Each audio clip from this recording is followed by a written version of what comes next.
You ask Tiger to solve. This deals with linear equations with one unknown. The final result is b equals 24. Let's solve it step by step. Group all constants on the right side of the equation. Add 3 to both sides.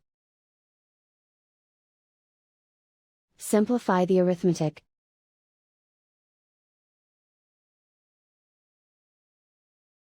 Isolate the b. Multiply both sides by inverse fraction 2 over 1.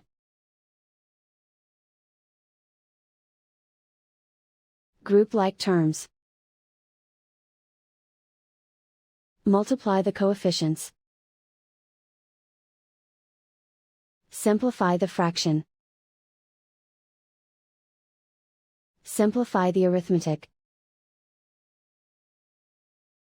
And so the final result is b equals 24.